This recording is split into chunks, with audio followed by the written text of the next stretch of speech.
sahabat Nongki, apa kabarnya hari ini?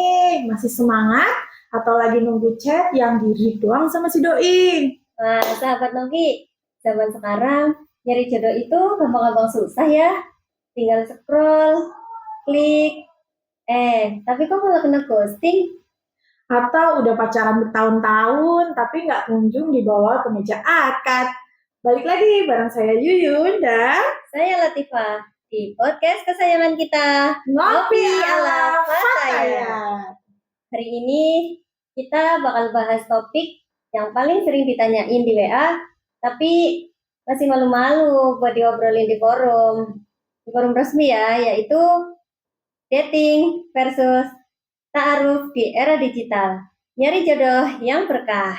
Kita bakal bedah tuntas mending mana sih pendekatan lewat jalur dating yang katanya biar kenal dulu atau jalur langit yang lewat ta'aruf yang katanya lebih terjaga.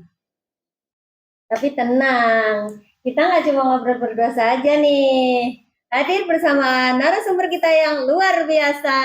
Pakarnya urusan menghalalkan, yaitu Bapak Pengulu, Bapak Idhar Fauzi, pengulu kita yang sudah menyaksikan ribuan janji suci di depan saksi. Assalamualaikum Bapak. Waalaikumsalam warahmatullahi wabarakatuh, sahabat sekalian. Gimana kabarnya nih Bapak? Alhamdulillah sehat. Sudah siap buat diinterogasi? Insya Allah. Ya ini mengenai urusan jodoh anak muda ya tentunya. Tunggu dulu. Yuk sahabat Nongki, siapkan dulu catatan atau dengarkan baik-baik dengan santai. Siapa tahu jawaban hari ini adalah jawaban di doa sepertiga malam sahabat Nongki semua. Oke, kita panggilnya apa nih? Bapak, Kang Mas, Kakang, atau apa nih? Iya, biar enak.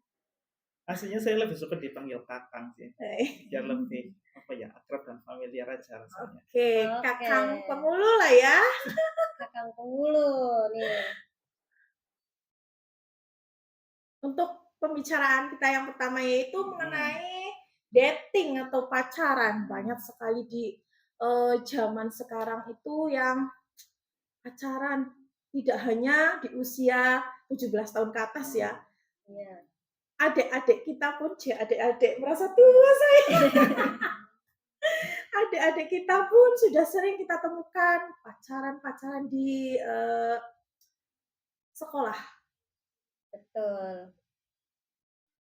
Yang pertama nih, dalam kacamata syariat dan pengalaman Bapak di lapangan, sebenarnya apa sih titik paling rawan yang membuat pacaran itu seringkali menjauhkan kita dari keberkahan pernikahan? Sepengetahuan saya, titik paling rawan itu muncul ketika pacaran, kemudian dipaksa atau terpaksa menikah dalam usia di mana emosi masih labil dan ego itu lagi gede-gedenya. Nah, otomatis belum bisa memposisikan diri sebagai suami dan istri yang layak, yang optimal. Si suami masih belum bisa ngomong ataupun menafkahi, sementara si istri belum bisa nurut kepada suami. Akhirnya pernikahan yang idealnya sebagai ladang pernikahan malah menjadi medan perseteruan yang justru akan menjauhkan dari keberkahan pernikahan itu sendiri. Saya kira seperti itu. Banyak alasan pacaran buat penyemangat kerja atau kuliah. Paham. Bagaimana Bapak menanggapi, Bapak lagi, Kakang menanggapi alasan klasik ini dari sudut pandang agama? Yang jelas, entah apapun alasannya, yang namanya pacaran yang konvensional, yang umum saja ya, seperti kencan, pandang-pandangan, terus perpegangan tangan, itu haram, jelas. Nah, kalau mau pacaran, nggak perlu banyak alasan lah. Kalau mau ya tinggal dilaksanakan aja, tapi terima konsekuensinya dong otomatis. Nah, terus repotnya kalau pacaran dijadikan sebagai alasan untuk penyemangat kerja atau kuliah atau sekolah, kan kita nggak tahu ini mau putus atau enggak, mau jadi nikah atau enggak. Nah, kacaunya itu kalau pacaran buat penyemangat tapi malah putus, otomatis semangat buat kerja, semangat buat kuliah, buat sekolah itu ambruk. Gitu. Jadi ada kemungkinan kerjanya jadi performanya jadi menurun, performa kuliah dan sekolah juga menurun. Mending nggak usah banyak alasan macam-macam. Pacaran ya wis sesuka hati aja. Tapi terima konsekuensinya. Gitu. Seru sekali. Oke, ini ya. Menurut ini berdasarkan pengalaman Kakang nih, katanya kita panggil Kakang. Iya kakak aja. Berdasarkan pengalaman Kakang, apakah benar pacaran bertahun-tahun itu menjamin bakal pasangan itu lebih awet saat sudah menikah nanti, atau malah bosan duluan di awal nikah? Sejauh yang saya pahami ya dari teman-teman dari kenalan-kenalan saya itu, saya belum dapat korelasi sih ya antara durasi pacaran dengan tingkat keawetan pernikahan. Yang dijodohkan baru kenal nikah awet sampai tutup usia ada, yang pacaran lama nikah terus mohon maaf ya naudzubillah itu pisah ada, yang pacaran sampai 11 tahun nggak jadi nikah ada juga. Jadi saya belum menemukan adanya korelasi. Yang menurut saya paling berperan terhadap keawetan pernikahan ya karakter masing-masing pasangan itu sendiri dan tingkat kedewasaannya.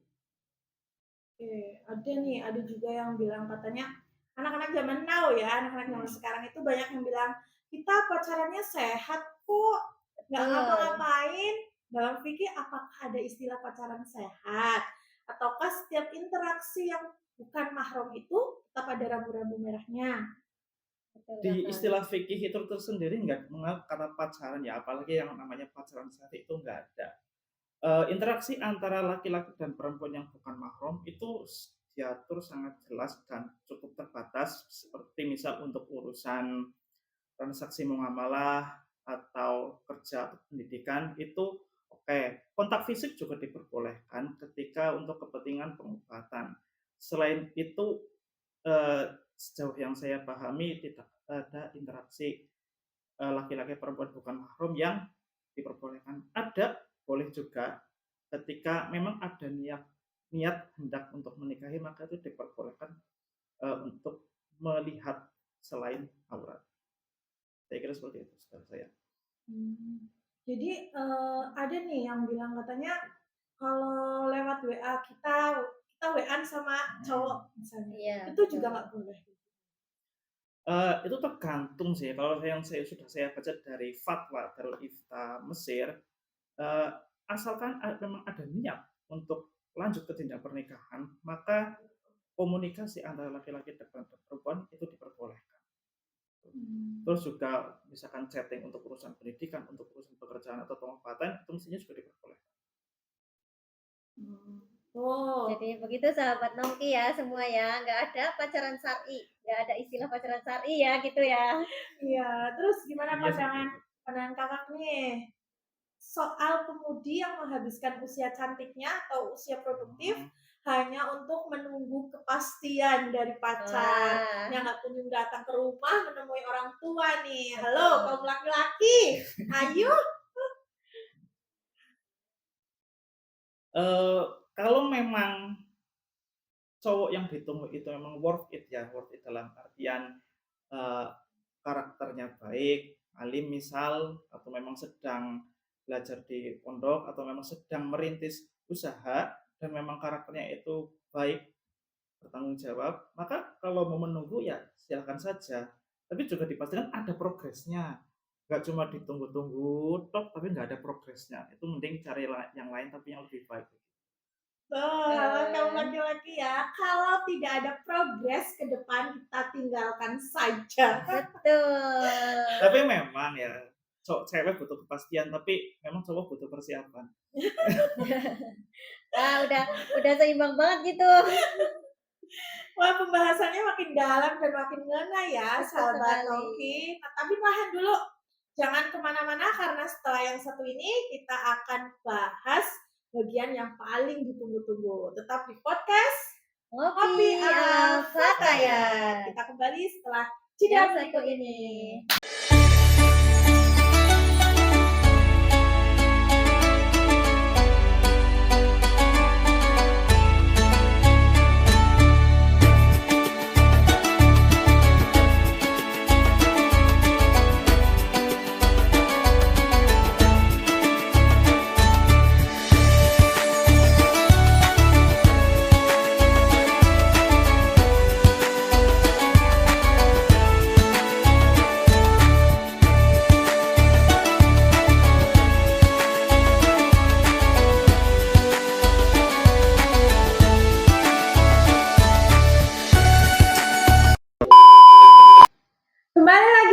bareng kami di Podcast Ngopi ala Fataya.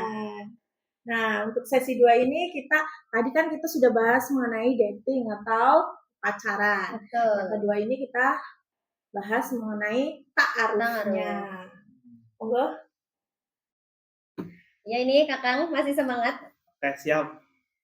Untuk ta'aruf yang sering dianggap kaku dan menakutkan bagi anak muda, bisa tolong Kakang jelaskan cara ta'aruf yang asyik, tapi tetap bisa bikin kita kenal ke calon pasangan dengan dalam.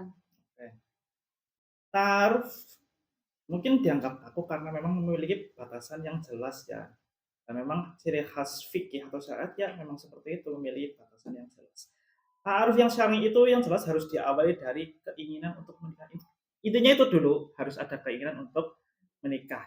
Kemudian dilanjutkan dengan tahapan perkenalan, komunikasi lah, ketemuan sekedarnya, tapi ketemunya di rumah, sowan ke kediaman orang tua. Nanti setelah itu biar asik, itu harus punya berbagai macam topik diskusi.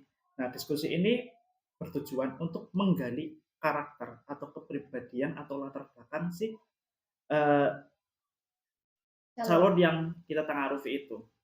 Ya, pintar-pintar aja cari banyak topik pembahasan tapi yang berfaedah, yang bertujuan untuk menggali kepribadiannya. Apa aja sih Pak yang wajib atau yang harus ditanyakan atau diketahui saat ta'aruf supaya nggak menyesal setelah akad? Soalnya kan ta'aruf itu seperti kayak beli kucing dalam karung gitu katanya ya. Iya betul tuh. Beli kucing dalam karung kan kalau kita belum kenal terus nikah, itu memang mirip-mirip seperti itu. Nah, tujuannya ta'aruf itu biar nggak seperti beli kucing dalam karung, kita cari topik sebanyak-banyaknya yang bertujuan untuk kita gali karakternya, sejauh mana dia bertanggung jawab, temperamennya seperti apa, atau bisa kita cari kecocokan apakah karakter atau kebiasaan kita dan kebiasaan dia itu cocok. Gali juga terkait keluarga besarnya itu, baik terus latar belakang atau background pendidikan, organisasi, kemudian bisa juga hobi. Kalau hobinya klop kan lebih banyak hal yang bisa diobrolin. Nah, ini untuk bertujuan mengecek kafaah atau kesetaraan, ya nggak jomplang banget begitu. Dalam ta'aruf kan ya harus ada perantara. Biasanya kan harus ada perantara. Seberapa penting peran orang tua atau guru ngaji dalam proses ini dibandingkan kalau kita jalan sendiri cari jodoh? Kalau memang bisa bergerak sendiri, ya silakan datang aja ke rumahnya menemui orang tuanya juga. Tapi kalau misalkan kamu merasa tidak sanggup, mau mencari sendiri juga carinya di mana, maka bisa kita pasrahkan ke orang tua atau ke guru.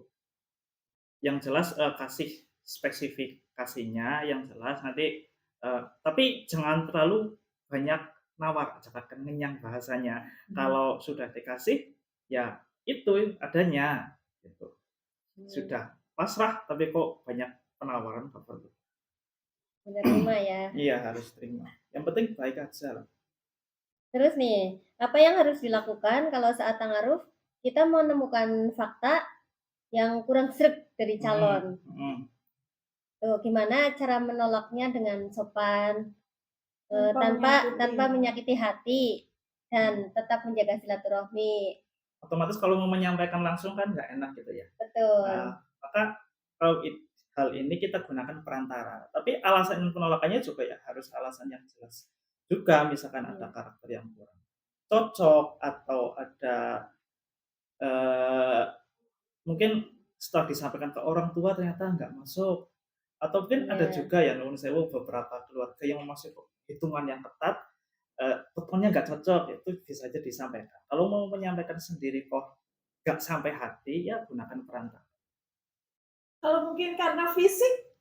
Kalau mungkin karena fisik, kadang seperti itu ya.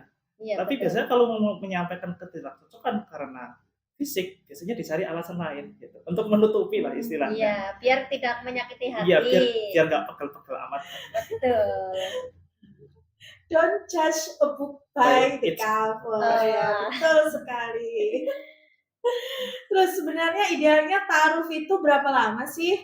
Apakah boleh berbulan-bulan atau justru makin cepat makin baik untuk menghindari godaan setan?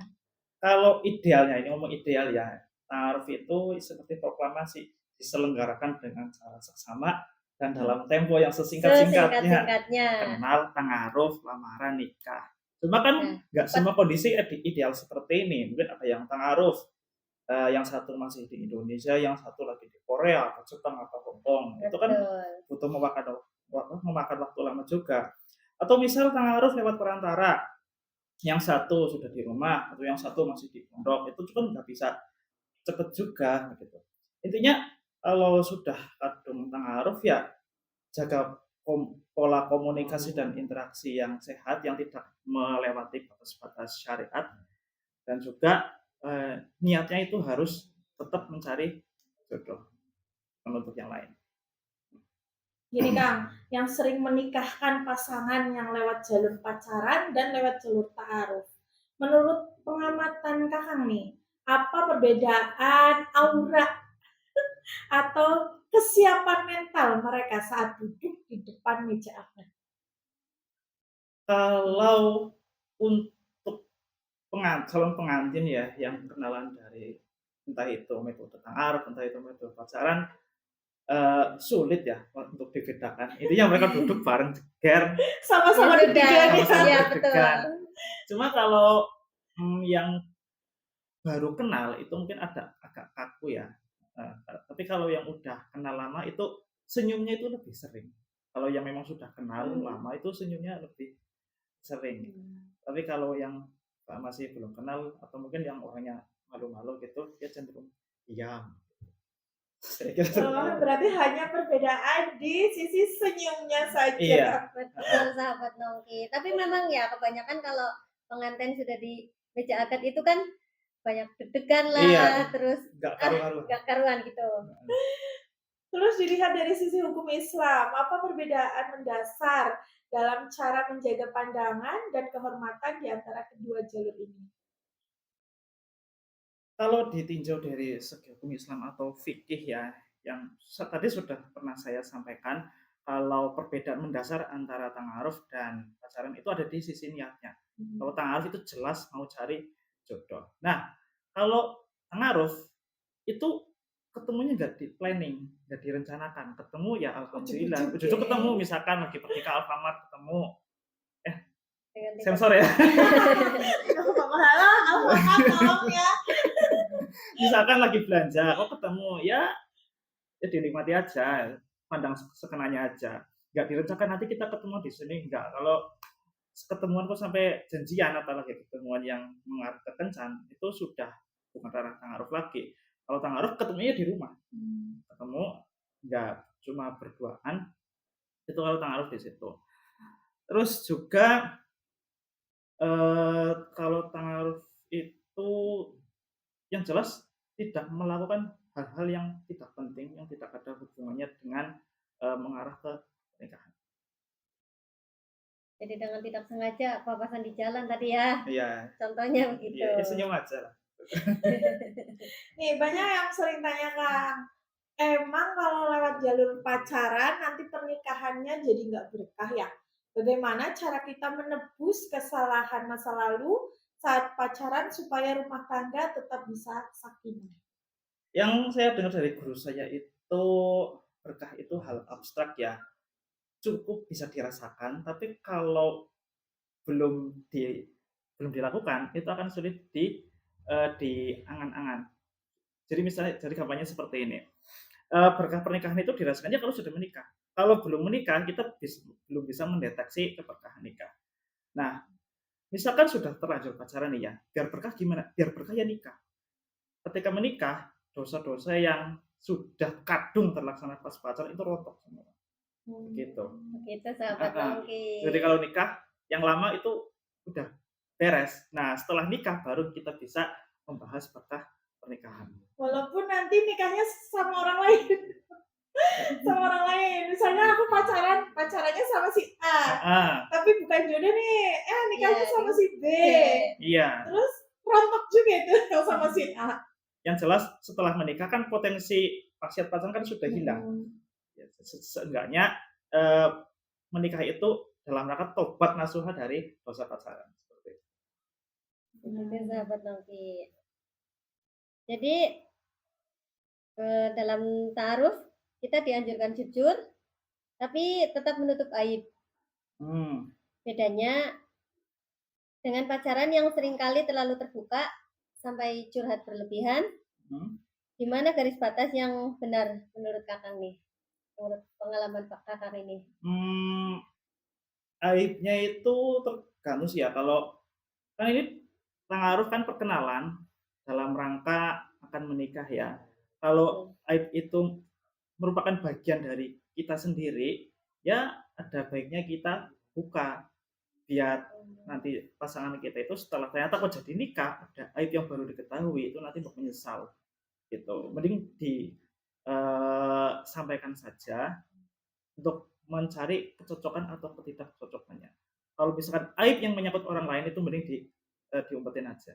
Tapi kalau aib itu terkait diri kita sendiri, ya Kita utarakan saja. Daripada terbuka nanti di belakang setelah akad, mending dibuka sebelum akad. Nah, ini juga bisa jadi untuk menguji keseriusan atau kecocokan calon pasangan kita. Misalkan sudah kita buka aib, ternyata calon pasangan kita itu mau menerima, berarti memang ya itu jodohnya. Gitu. Yang namanya jodoh kan idealnya harus mau menerima apapun kondisi pasangan. Betul, saling menerima. Ini kembali lagi tadi ada pertanyaan yang belum kita sampaikan nih. Kalau pacaran itu kan fokusnya menjalani dulu baru tujuan nikah. Kalau ta'aruf itu tujuan dulu baru menjalani. Jadi kalau ta'aruf itu pacaran sesudah nikah. Nah, menurut Kakak nih, mana yang lebih kuat mentalnya saat menghadapi badai rumah tangga di tahun pertama? Kalau berurusan dengan badai rumah tangga ya, saya kira semua akan menjalani. Nah, untuk daya tahan dalam menghadapi badai rumah tangga itu aslinya, sepaham saya itu kembali ke karakter masing-masing dan tingkat kedewasaannya. Meskipun udah pacaran, terus menikah, tapi dengan kondisi mental yang belum mapan, mental yang belum dewasa, mungkin gonjang-ganjingnya akan lebih besar daripada mereka yang sudah dewasa meskipun kenalnya belum terlalu lama, tapi karena dengan kematangan mental, kematangan karakter dan pikiran yang sudah dewasa, ketika diterpa badai saat kehidupan berumah tangga, sepaham saya itu lebih mampu menghadapi yang sudah dewasa daripada mereka yang meskipun sudah kenal lama tapi ego dan emosinya masih labil. Belum mampu. Seru banget ya ngobrol bareng narasumber kita hari ini. Benar sekali. Biar nggak tegang-tegang amat.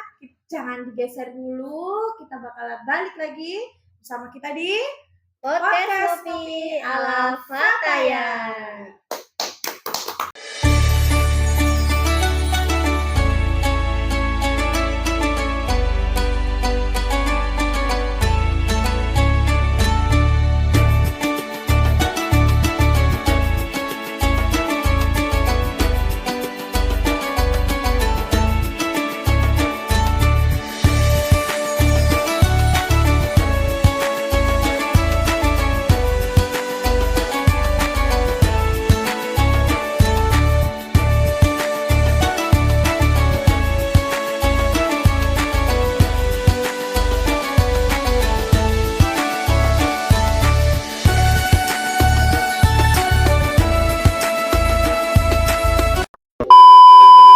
Kembali lagi bareng kita di Podcast Kopi ala Fataya.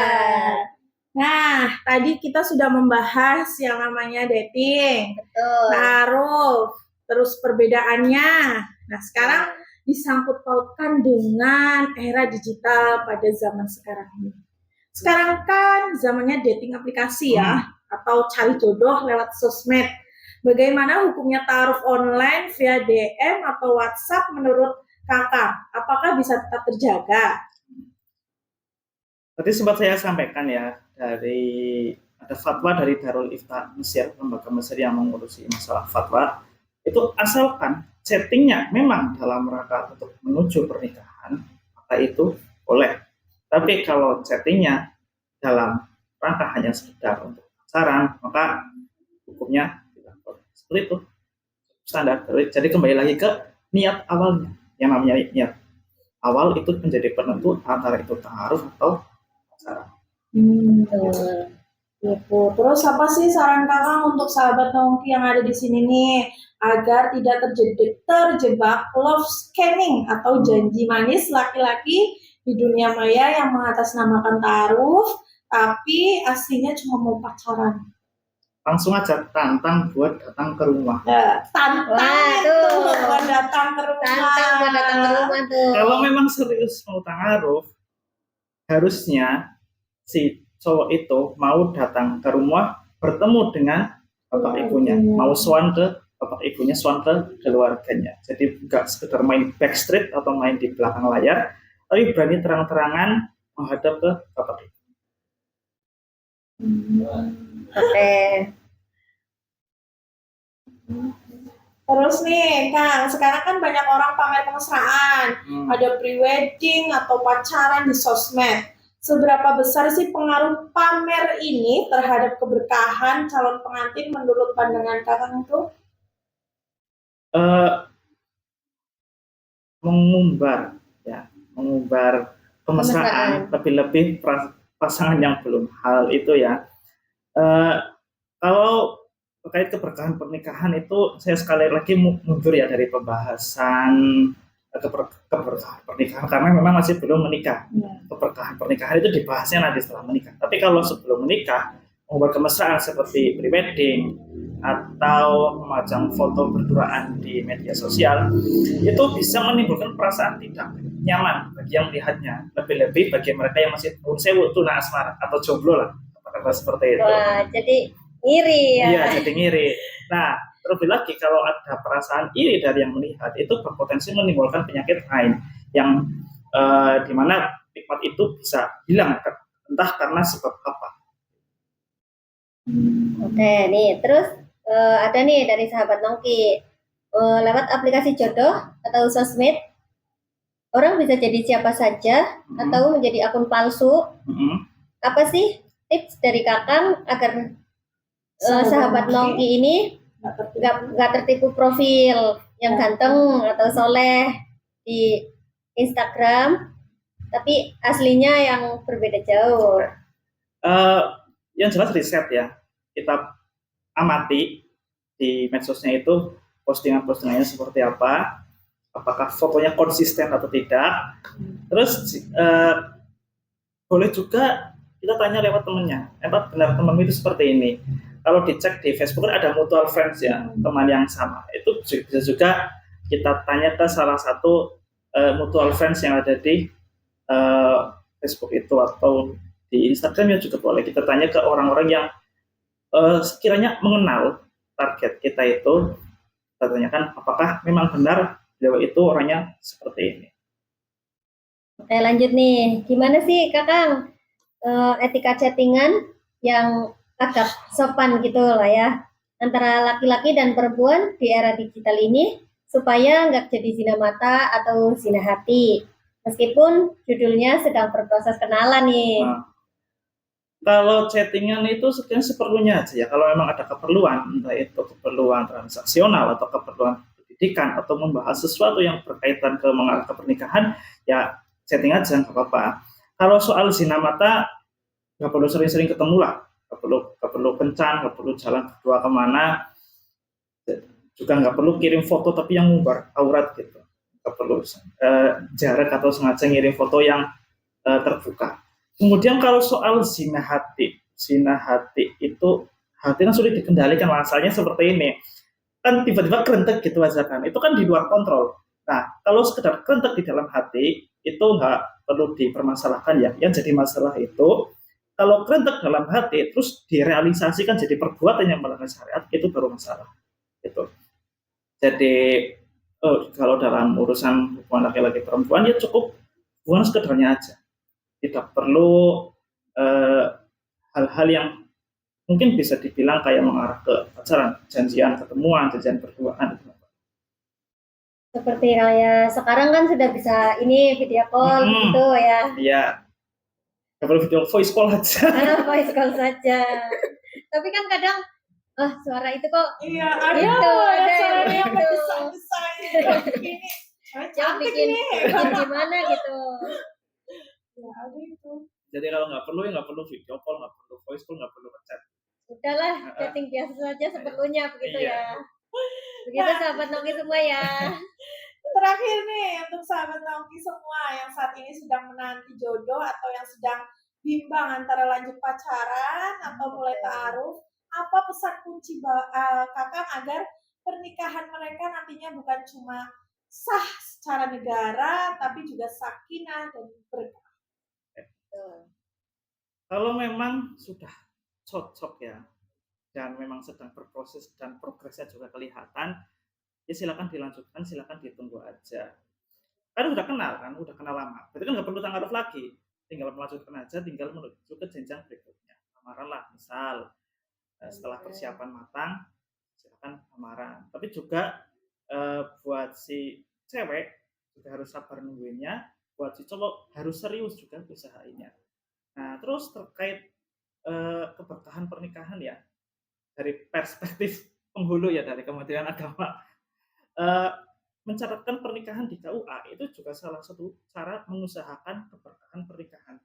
Soalnya begini ya, kalau pernikahan yang namanya berkah dulu, yang namanya berkah itu adalah ziyadatul khair fil khair, hal yang baik kemudian bertambah kebaikannya. Pernikahan itu baik. Nah, kita tambah kebaikannya dengan mencatatkan di KUA agar mendapat jaminan perlindungan hukum dari negara. Dengan pernikahan yang dicatatkan itu kita jadi punya catatan resmi dokumen negara yang berupa akta nikah dan buku nikah. Terus juga nanti ada akta kelahiran anak juga, itu hanya bisa didapatkan dengan pernikahan yang dicatat oleh negara. Jadi mencatatkan pernikahan di negara itu salah satu hal untuk mengusahakan agar pernikahan itu berkah. Nah, kemudian yang perlu dipersiapkan KTP, KK, dan akta kelahiran itu dokumen itu harus dijaga buat nanti untuk mendaftarkan pernikahan. Saya kira seperti itu. Kemudian untuk pesan ya, pesan untuk sahabat Nongki yang mungkin lagi galau masalah perjodohan, ya persiapkan saja sebaik mungkin. Buat yang masih belum dapat ya bisa bertanya ke teman atau pasrah saja ke orang tua atau ke guru untuk mencarikan. Yang sudah dapat ya silahkan dimatangkan persiapannya, dimatangkan komunikasinya, pastikan betul-betul bahwa dia itu memang cocok untuk kita, bahwa dia memang mau menerima kekurangan kita dan kita mau menerima kekurangan dia. Itu saya kira seperti itu. Iya, enak sekali ya pesannya ya buat sahabat Nongki semua. Masya Allah, tidak terasa ya sahabat Nongki, obrolan kita dengan Kakang Penghulu hari ini benar-benar membuka mata. Ternyata urusan jodoh itu bukan cuma soal siapa cepat dia dapat, tapi soal siapa yang paling siap menjaga keberkahan. Ya, seperti dari obrolan tadi kita, belajar mau lewat jalur apapun, kejujuran dan niat karena Allah adalah kunci di era digital ini.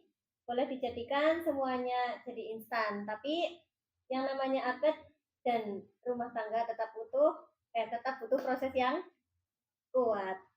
Ya, terima kasih kepada Kakang Penghulu atas ilmunya hari ini.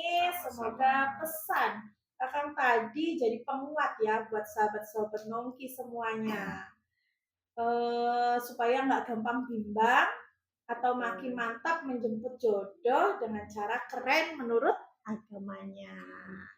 Oke, nah buat sahabat semua, kalau masih ada yang ganjel di hati atau mau cari curhat lebih lanjut, boleh nih kemari nongki bareng kami di Desa Begangin ya khususnya. Di sini kita tidak cuma buat belajar bareng, tumbuh bareng, dan saling menguatkan. Siapa tahu jodoh kamu malah ketemu lewat jalur berkah berorganisasi di sini. Atau buat sahabat Naoki yang jauh di sana bisa tulis di kolom komentar. Oke, saya Yuyun dan saya Latifah. pamit undur diri. Terima kasih sudah mendengarkan podcast Ngopi ala Fataya. Fataya. Sampai jumpa di episode selanjutnya. Bye. Assalamualaikum warahmatullahi wabarakatuh.